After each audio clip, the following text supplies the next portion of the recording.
Thank you, Mr. Chairman. There's no one in this country who isn't fed up and furious when we hear that another monster has used a gun to take an innocent life. And there isn't a person in this country who isn't heartbroken when they learn about another suicide. Every life is a gift from God, and every innocent life that is lost is unique and a tragedy. I can tell you in Texas, we have seen far too many mass murders at the hands of deranged and sick individuals. I was in Santa Fe the morning of that shooting. Santa Fe High School is less than an hour away from my house. I was in El Paso at the Walmart after another mass murder. I was in Midland, Odessa after yet another. I was in Dallas, where 5 police officers were murdered by a deranged radical. And I was in Sutherland Springs, in that beautiful sanctuary where a monster murdered innocent women and children. I care deeply about stopping violent crime, and gun crime in particular. I've spent much of my adult life in law enforcement, trying to stop violent criminals who prey upon the innocent, and working to ensure that they receive the most stringent punishment. But one thing is abundantly clear. If the objective is to stop violent crime, restricting the rights of law-abiding citizens doesn't work. In fact, it typically makes crime worse, because when you disarm law-abiding citizens, you make them more likely to be victims.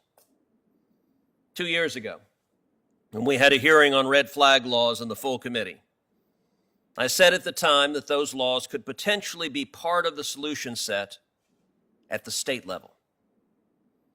And I still believe that. The states are laboratories of democracy. They are the proper place to debate the substance of red flag laws. We shouldn't be imposing a federal standard or putting the federal government's very heavy thumb on the scale with coercive grant programs, especially when 19 states and the District of Columbia are already experimenting with these laws. But I also said, and continue to believe, that even at the state level, laws must be narrowly targeted to those who pose an extreme risk while simultaneously giving full force to the fundamental rights of all law-abiding Americans. Many of the state laws that have been implemented fall short of this standard in one or more ways, and none of the Democrats' current proposals come close to meeting it. Rather than taking a measured and respectful approach, radical gun control advocates see red flag laws as a way to open the door to comprehensive gun control. One of the drafters of Connecticut's red flag law, which we heard about earlier, the first in the country, admitted this last week on CNN, stating that these laws only work as part of comprehensive gun control legislation. The fact is, Democrats don't want Americans to own guns. In August 2019, a television interviewer asked then-candidate Joe Biden the following question.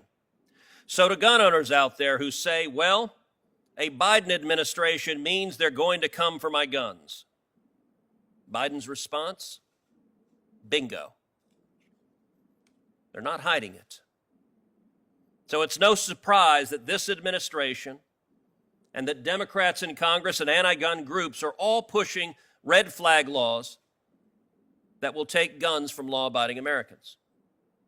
In Connecticut, for example, 32% of confiscation orders are overturned when a judge finally hears both sides of the story. And this is after the government has already seized the firearm. This means that 1 out of every 3 people who has his or her firearm seized by the government under Connecticut's red flag law is an innocent, law-abiding citizen. That is an unacceptable rate of protecting constitutional rights.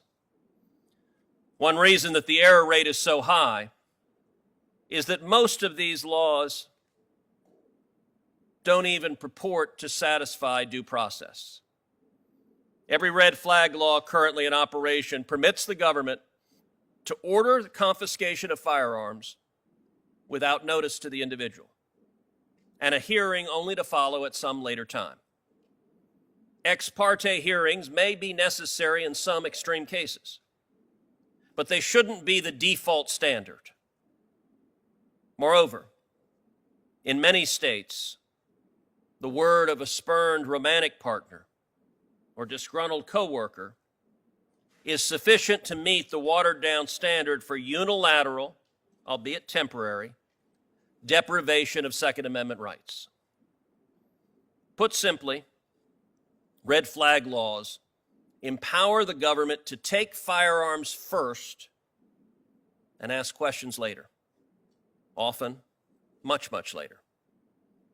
No one would tolerate these procedures to deprive Americans of any of their other fundamental constitutional rights.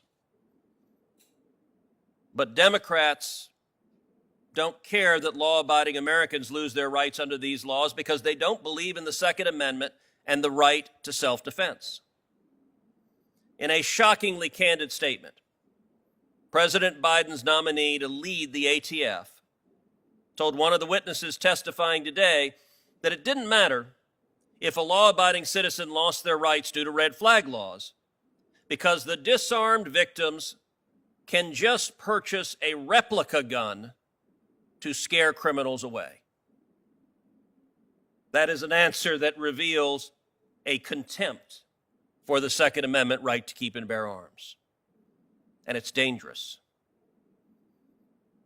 The Second Amendment is not about hunting. It's not about recreational shooting. It is about the fundamental right to protect our lives, to protect our homes, to protect our families.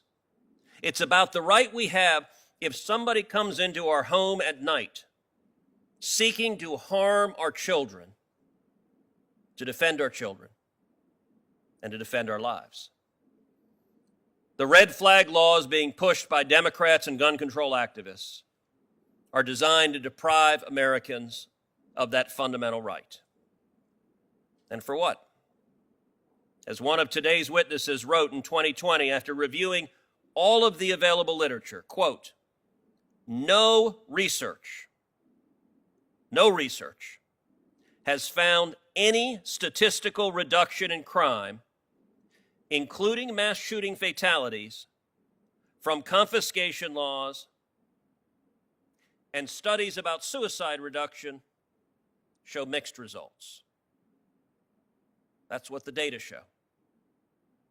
We need to act, and we need to act forcefully to stop gun crimes. And I have introduced legislation and fought for legislation to do that. But federal red flag laws, I don't believe, are the answer. We don't need to impose Connecticut's dismissive approach to Second Amendment rights on the entire country.